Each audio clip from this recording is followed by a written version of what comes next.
Kizaram's bare feet slapped against the cold forest ground as she ran through the darkness. Her wrapper had torn on the thorns, and mud clung to her ankles like desperate fingers. Behind her, the earth itself seemed to crack and split open. Pale hands burst from the soil, clawing at the air where she had just been standing. The fingers were white as bones, with dirt packed beneath their nails. They reached and grasped, trying to pull her back into the ground. Kizaram. The voice came from deep beneath the earth, hollow and filled with pain. Kizaram, why did you leave me here? She stumbled over a root but kept running. Her heart hammered so hard she thought it might burst from her chest. The forest seemed to whisper her name from every shadow. If only she knew what her sister buried behind the house, she would never have dared to sleep beneath that roof.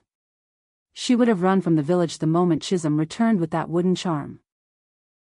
She would have listened to the warnings, paid attention to the signs. But now it was too late. The earth had opened its mouth, and the dead were calling her home. 6 months earlier, Chisholm had returned to the village with a smile brighter than the morning sun. She carried a small leather bag and her eyes sparkled with secrets. Kizaram ran to embrace her elder sister, who had been gone for 3 full moons. Look what the spirits have given me, Chisholm whispered, pulling out a carved wooden charm. It was dark as midnight, with strange symbols carved deep into its surface. A holy man on the road said our family was chosen for great blessings. That very evening, Chisholm wrapped something in white cloth. She dug a hole behind their mud house, where their mother used to grow her vegetables. The cloth bundle was heavy, and Chisholm's hands shook as she lowered it into the earth. What are you burying? Kizaram asked. Part of the blessing, Chisholm said quickly. The holy man said it must rest in our soil to work its magic. Soon our family will know prosperity like never before. She covered the hole with dirt and smoothed it flat. That night, their 3 chickens laid 6 eggs each. Their goat gave twice as much milk. Even their small yam patch seemed to grow an inch taller by morning. Word spread through the village like wildfire. The spirits had blessed the house of Chisholm and Kizaram. Their crops grew faster and stronger than anyone else's. Their animals were fat and healthy. Even their well never ran dry, while others struggled during the dry season. People came from neighboring villages to see the miracle. They brought gifts of palm wine, kola nuts, and dried fish. They asked Chisholm to pray for their own families, to share whatever blessings she had received. The spirits chose me, Chisholm would say, her voice sweet as honey. I cannot force their gifts on others. But perhaps if you show proper respect. She would trail off, letting them offer more gifts. The village elders declared that Chisholm had special favor with the ancestors. They gave her the seat of honor at every gathering. Children were told to bow when they passed her in the market. But Kizaram noticed something strange. Her sister never allowed anyone to walk behind their house. When children's balls rolled toward the buried patch, Chisholm would retrieve them quickly, her face tight with worry. Why can't people go back there? Kizaram asked one evening. Chisholm's eyes grew cold. Some things are not for everyone to see. The first time Kizaram heard the scratching, she thought it was rats in the walls. It came at night when the village was quiet, a soft scraping sound like fingernails against wood. But it seemed to come from beneath the floor, beneath the very ground itself. She lay on her sleeping mat, listening. Scratch, scratch, scratch. It was rhythmic, desperate, like someone trying to claw their way out of a box. Unable to sleep, she crept outside.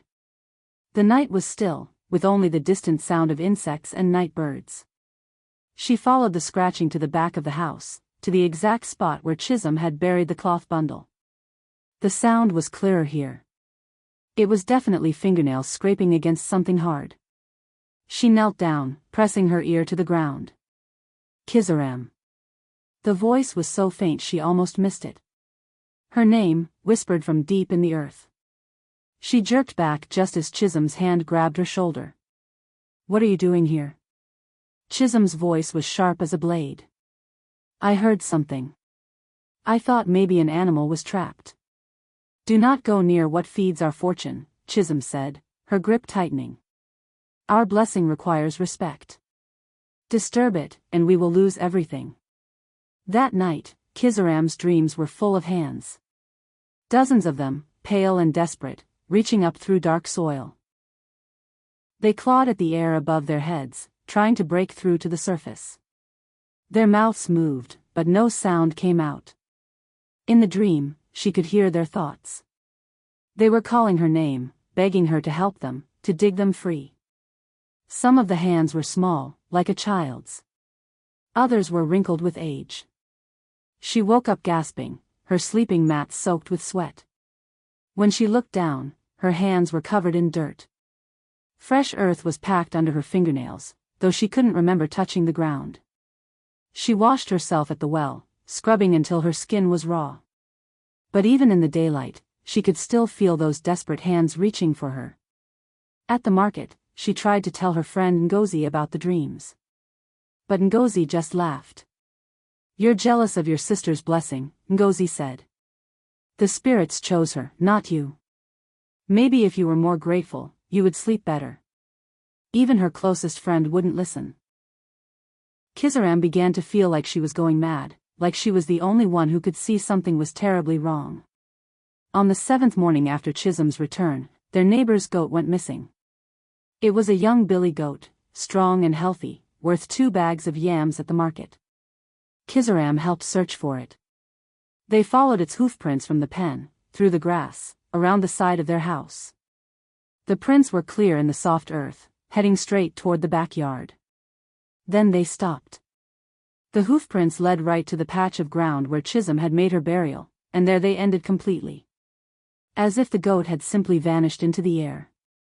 Where could it have gone? Asked Mama Kemi, the goat's owner. Kizaram stared at the disturbed earth. The soil here looked different from the rest of the yard. It was darker, richer, as if something beneath was feeding it. That evening, she confronted her sister. The goat disappeared right where you buried that bundle. What did you really put in the ground? Chisholm smiled, but her eyes remained cold. Every blessing takes its share, she said simply. The spirits give, but they also take. That is how the balance works. What does that mean? What share? But Chisholm had already turned away, humming softly to herself. The villagers found explanations for everything. The missing goat must have wandered into the forest. The strange sounds at night were just the wind or settling wood. The disturbed earth behind the sister's house was simply where Chisholm tended her new garden. When Kizaram tried to share her concerns, people looked at her with pity or annoyance. You are letting jealousy poison your heart, said Elder Okoro. Your sister has been blessed, and instead of rejoicing, you spread doubt and fear. Maybe the spirits passed you over because they saw this bitterness in you, added Mama Adiz, shaking her head sadly. Even her childhood friends began to avoid her. They whispered behind her back that she was cursed with envy, that her bad spirit might rub off on them. Kizaram felt completely alone. Every evening, as the sun set, she would hear the faint sounds from beneath the ground. Scratching. Whimpering. Sometimes what sounded like muffled screams. But she was the only one who seemed to hear them. She began to wonder if she was losing her mind. Maybe the others were right. Maybe jealousy had twisted her thoughts until she was seeing evil where there was only blessing. But deep in her heart, she knew something was terribly wrong. Old Mama Ifeoma lived at the edge of the village in a small hut surrounded by herbs and protective charms. People said she remembered the old ways, the stories that were told before the missionaries came. Most villagers avoided her, calling her a witch. But Kizaram was desperate. She found the old woman grinding bitter leaves in her compound. Mama Ifeoma looked up with cloudy eyes that somehow seemed to see everything. Ah, the old woman said before Kizaram could speak. You come because you hear the voices, yes? The ones crying from beneath the soil? Kizaram's knees nearly buckled with relief. You know about them? Child, I have lived through 80 rainy seasons. I know the difference between blessings that come from above and those that crawl up from below. Mama Iphioma set down her grinding stone. Tell me about your sister's gift. Kizaram told her everything, the wooden charm, the buried bundle, the prosperity that came too quickly, the strange sounds at night.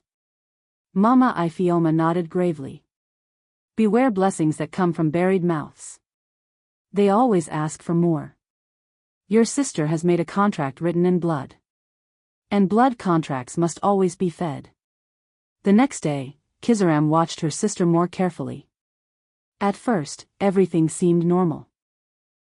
Chisholm tended their thriving garden, chatted with neighbors, helped prepare food for their evening meal. But when the sun was directly overhead, Kizaram noticed something impossible. Chisholm's shadow was moving wrong. While Chisholm faced north, hanging clothes to dry, her shadow stretched toward the south. When Chisholm walked east toward the well, her shadow moved west. It was as if the shadow belonged to someone else entirely, someone walking in the opposite direction. Chisholm, Kizaram said carefully, look at your shadow. Her sister glanced down, then up at Kizaram with eyes that suddenly seemed very dark. What about it? It's moving the wrong way. Chisholm grabbed Kizaram's wrist so tightly that her nails drew blood. Her voice dropped to a whisper, but it carried the weight of a threat. If you keep seeing what isn't yours to see, you won't live to tell it. Some knowledge is too dangerous for foolish girls who don't understand the cost of blessings. For just a moment, Kizaram could swear she saw her sister's shadow smile, even though Chisholm's face showed no expression at all. That night, Kizaram crept outside with a bowl of salt and a bottle of water blessed by the village priest. If evil spirits were trapped beneath their home, perhaps holy things could drive them away. She sprinkled salt around the disturbed patch of earth, whispering prayers her mother had taught her. The salt formed a perfect circle. Then she poured the blessed water over the ground, watching it soak into the dark soil. For a moment, the earth seemed to steam and hiss. The scratching sound stopped immediately. The desperate whispers fell silent. For 3 blessed nights, Kizaram slept peacefully without dreams of reaching hands. She began to hope that whatever evil had been trapped there was finally at rest. But on the 4th night, the silence shattered. The wailing that rose from the ground was no longer faint or desperate. It was furious, like the screams of the damned. The earth behind the house shook and cracked. Their chickens fled their roost, squawking in terror. Kizaram pressed her hands over her ears, but the sound seemed to come from inside her own head. Her salt circle had been broken, scattered by invisible hands. The blessed water had dried up as if the ground had drunk it thirstily and found it bitter. Whatever was buried there was no longer sad or afraid. Now it was angry. Little Emeka was 7 years old, with bright eyes and a laugh that rang like bells. He loved to play near the sisters' house because their yard had the softest grass and the best hiding spots. His mother had warned him not to go behind the house, but children don't always listen to warnings. One afternoon, while playing hide-and-seek with the other village children, Emeka ran around to the backyard. The children counted to 20, then began to search. They looked in every corner, behind every tree, under every bush. They called his name until their voices were hoarse. Emeka was simply gone. The entire village searched through the night. They walked the forest paths, dragged the stream, checked every hut and storage room. The boy's mother wept until she had no tears left. The spirits have taken him, Chisholm announced solemnly. Sometimes they require a pure heart to maintain the balance. We must accept this as part of the natural order. The villagers nodded sadly. Who could argue with someone chosen by the spirits?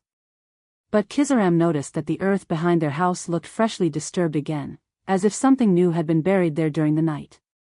She wanted to dig, but Chisholm watched her constantly now, her dark eyes never leaving her sister's face. Unable to sleep, Kizaram waited until the deepest part of the night when even Chisholm's breathing was slow and steady. She crept outside on silent feet. The moon was dark, and the night was thick as black cloth. She could barely see her own hands as she felt her way to the back of the house. Her fingers found the disturbed earth, and she traced the outline of what had been buried. To her horror, she discovered that someone had carved a spiral pattern into the soil. The grooves were deep and precise, and when she touched them, they felt wet. She lifted her fingers to her nose. The wetness smelled like copper. Like blood. She pressed her palm against the center of the spiral, and the ground burned her skin like a hot cooking pot. She jerked her hand back with a gasp of pain. You should have listened. Kizaram spun around. Chisholm stood behind her, her eyes glinting like animal eyes in the darkness. I told you not to go near what feeds our fortune. I warned you that some knowledge is too dangerous. But you wouldn't listen, would you, little sister? Chisholm's voice was soft, almost sad, but there was something cold and final in it that made Kizaram's blood turn to ice. The next morning, Kizaram found Ngozi at the market and pulled her aside. You have to help me, she whispered urgently. My sister is not who she pretends to be. Something evil is happening in our house. Ngozi listened with wide eyes as Kizaram told her about the moving shadow, the burning spiral, the blood in the grooves. At first, her friend seemed convinced. We should tell the elders, Ngozi said. If Chisholm has made a pact with dark spirits. But before they could leave the market, Chisholm appeared beside them as if she had materialized from the air. Hello, Ngozi, she said sweetly. I hope my sister isn't filling your head with foolish stories. She has been having such terrible nightmares lately. I worry that jealousy has affected her mind. Chisholm's hand rested on Ngozi's shoulder, and Kizaram saw her friend's eyes grow glassy and distant. Yes, Ngozi said slowly. Kizaram has been acting strangely. Perhaps she should see the medicine man about these visions. Later, when they were alone again, Ngozi turned on Kizaram with sudden anger. How could you try to make me believe such lies about your own sister? She is blessed by the spirits, and you are cursed with envy. I don't want to hear any more of your wicked stories. Now even her closest friend had turned against her. That night, Kizaram was awakened by the sound of human screaming. Not animal cries or whine through the trees, but the unmistakable sound of people in agony. The voices came from directly beneath their house, as if a crowd of souls were trapped in the earth itself. She sat up on her sleeping mat, her heart hammering. The screams were joined by other sounds, sobbing, pleading, the desperate scratching she had heard before but much louder now. The ground beneath the house began to bulge upward. The wooden floor creaked and shifted as something pushed against it from below. Dust rained down from the ceiling. Kizaram looked across the room. Chisholm's sleeping mat was empty. She crept to the doorway and peered outside. The earth behind the house was moving like water, rising and falling in waves. And there in the center stood Chisholm, her arms raised to the sky, chanting in a language Kizaram had never heard. The spiral carved into the ground glowed with a faint red light. The screaming grew louder. Kizaram backed away slowly, then turned and ran. She couldn't stay in that house for another moment. She had to find help, had to find someone who would believe her. But where could she go when the entire village worshipped her sister? Mama Ifeoma was waiting for her. The old woman sat outside her hut, as if she had known Kizaram would come running through the darkness. A small fire burned beside her, casting dancing shadows on the walls. The spirits are restless tonight, Mama Ifeoma said calmly. Your sister's hunger grows stronger. What is she? Kizaram gasped, still catching her breath from her run through the village. She is what happens when someone trades their humanity for power. The old woman reached into a pouch and pulled out a small object. It was a piece of iron wrapped in red cloth, with strange symbols painted on it in white chalk. This is a breaking charm, Mama Ifeoma explained. Your sister has bound living souls to feed her wooden charm. The prosperity of your household is built on their suffering. She pressed the iron talisman into Kizaram's palm.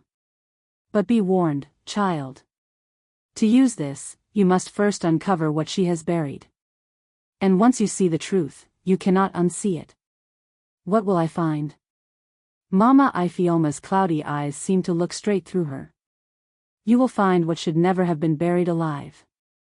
The old woman's words hit Kizaram like a physical blow, and she understood with terrible clarity what her sister had done. When Kizaram returned home just before dawn, Chisholm was waiting inside their hut. She sat on her sleeping mat with a long knife across her knees, her eyes fixed on the doorway.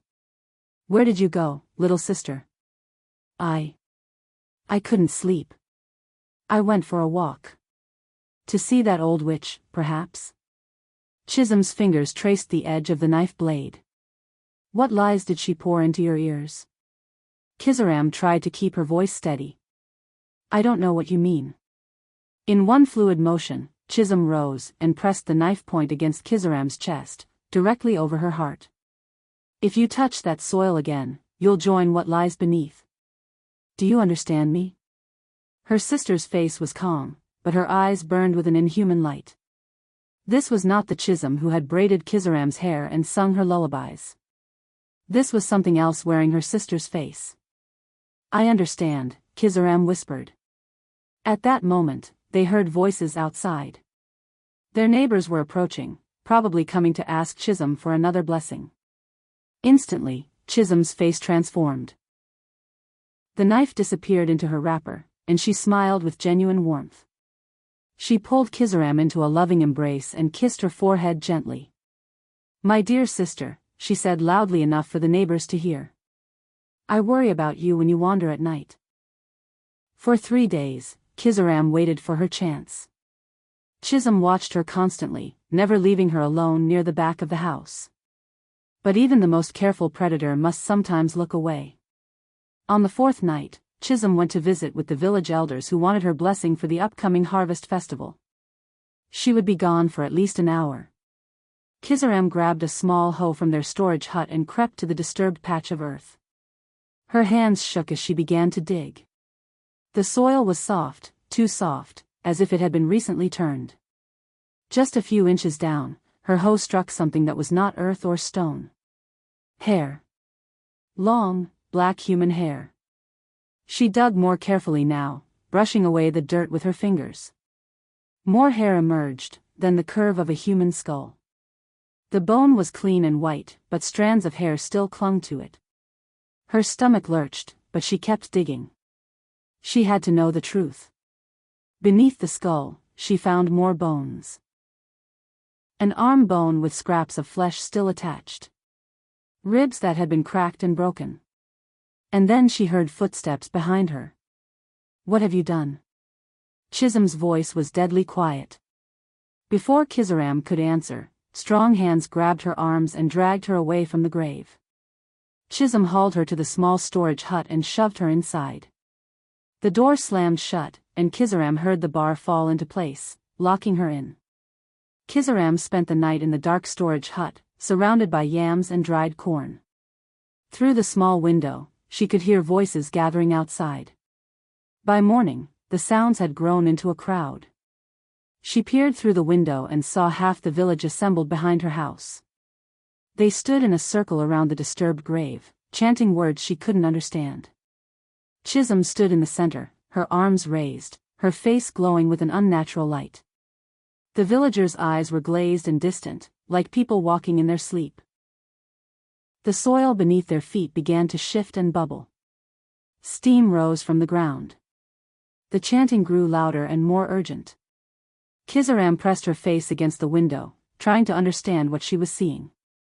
The villagers swayed back and forth, their movements perfectly synchronized, as if they were all controlled by the same invisible force. And then she realized the horrible truth. The entire village was under her sister's spell. They weren't just worshipping Chisholm, they were bound to her, their wills completely enslaved.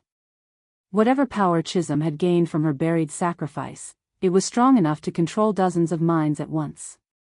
Kizaram felt around the storage hut frantically. She had to escape before the ritual was complete. She had to find a way to break her sister's hold over these innocent people. In the corner, she found an old machete used for cutting yams. The blade was dull but heavy enough to break wood. Using the machete, Kizaram pried at the wooden bar holding the door shut. The old wood splintered and cracked. After what felt like hours, she finally broke free. She ran toward Mama Ifeoma's hut, but the old woman was already walking toward her, leaning heavily on a gnarled walking stick. "The truth has awakened the buried dead," Mama Iphioma said without greeting. "Your sister's power grows too strong. Soon she will not need the villagers' worship. She will simply take their lives to feed her hunger." "What did she bury? Whose bones did I find?" Mama Iphioma's ancient face crumpled with sadness. "Child, you know whose bones they were. You have always known, deep in your heart." The words hit Kizaram like a physical blow. She sank to her knees as the terrible understanding washed over her. "My mother," she whispered. "She buried our mother." "Not buried," Mama Iphioma corrected gently. "Your mother was still alive when Chisholm put her in that grave." The charm required a living sacrifice, someone whose blood was connected to Chisholm's own. She chose the person who loved her most in all the world. Kizaram's vision blurred with tears. Her beloved mother, who had raised them alone after their father died. Her mother, who had worked her fingers to the bone to feed them, who had sung them to sleep with gentle songs. Chisholm had buried her alive. That night, Kizaram performed the cleansing ritual exactly as Mama Iphioma had taught her. She placed the iron talisman in the center of the spiral carved into the ground and spoke the ancient words that would break blood bonds. The earth grew still. The desperate whispers faded into silence. For a moment, Kizaram dared to hope that she had freed her mother's trapped spirit. But her hope died when she heard slow footsteps behind her. She turned to see Chisholm approaching. But this was not her sister as she had ever seen her. Chisholm's eyes burned red as coals. Her shadow stretched impossibly long behind her, reaching like dark fingers toward the grave. "You freed nothing," Chisholm said, her voice layered with other voices, deeper and more ancient. "You only made it hungrier." As she spoke, the ground began to crack open again. But this time, the hands that emerged were not pale and desperate. They were black as charcoal, with claws instead of fingernails. "Do you think a piece of iron and some old woman's prayers can undo what I have built?" Chisholm laughed, and the sound was like breaking glass. "I have fed the earth with blood and bone. I have watered it with tears and screams. My power has grown far beyond your simple understanding." The talisman in Kizaram's hand grew scorching hot. She dropped it with a cry of pain. "You cannot stop what has already begun, little sister. But you can join it willingly, or you can be dragged into the earth like all the others."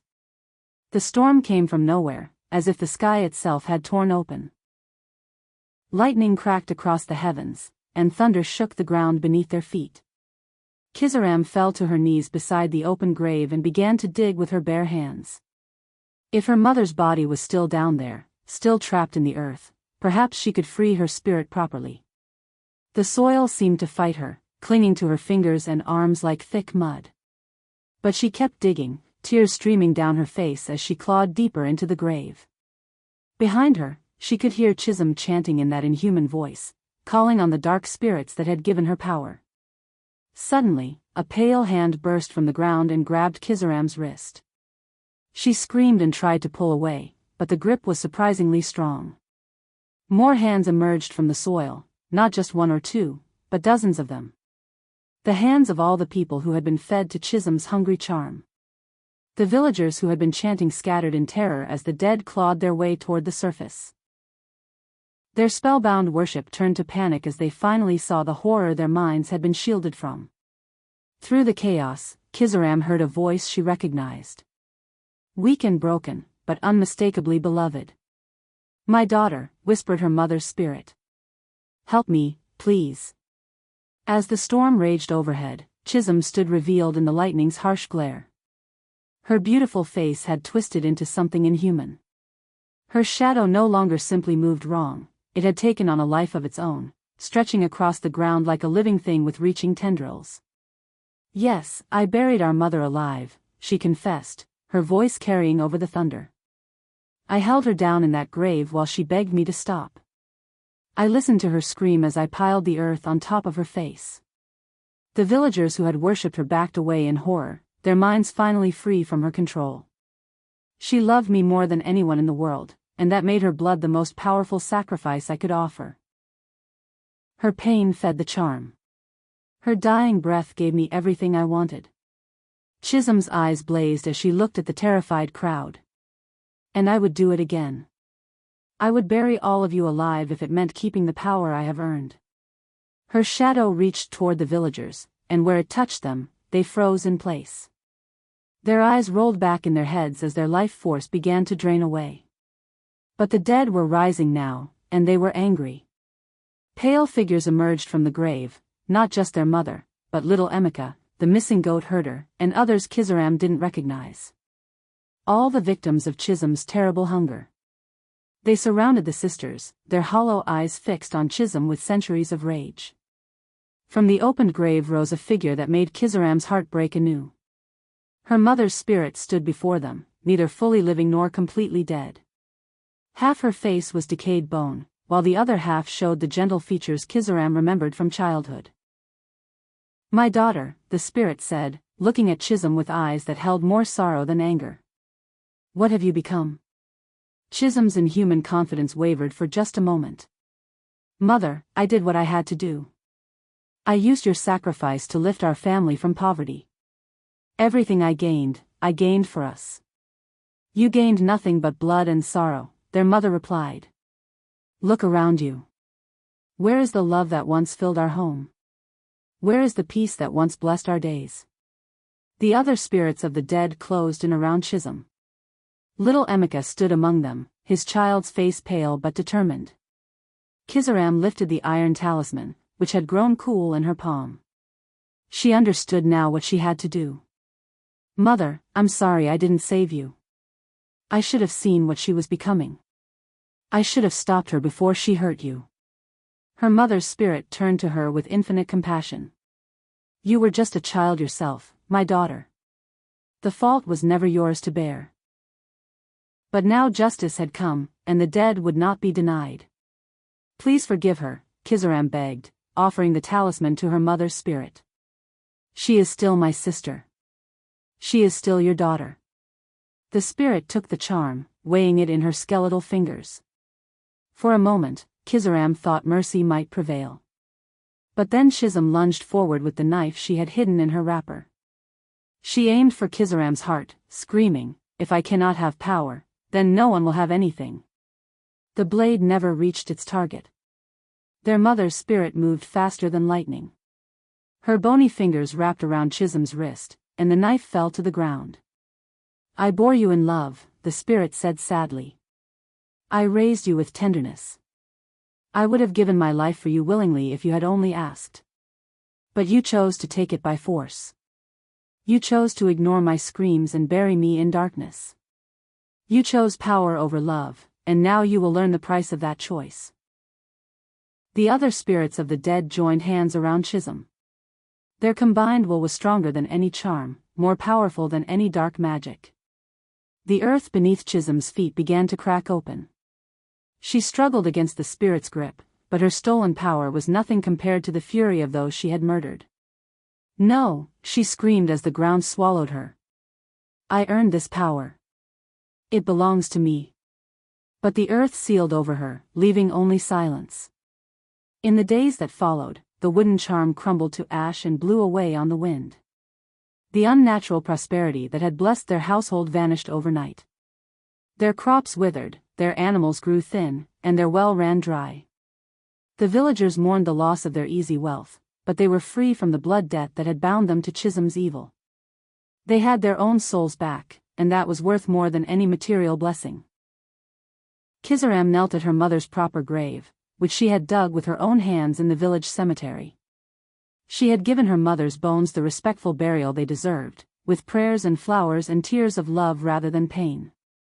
"I'm sorry, Mother," she whispered to the simple wooden cross she had made. "If only I had known what my sister buried behind the house, I could have saved you. I could have stopped her before she hurt so many innocent people." A gentle breeze stirred the flowers on the grave, and for just a moment, Kizaram could swear she heard her mother's voice carried on the wind. "The knowing would not have saved me, my child. But it saved you. And sometimes, that is enough." The moral was clear to all who heard the tale: greed that demands silence will always be fed with blood. And blood spilled in darkness will always, eventually, come to light. Thank you for listening to this story. Share your thoughts in the comments below. What lessons did you learn? Share this tale with your loved ones, and remember, some prices are too high to pay, no matter what they promise in return.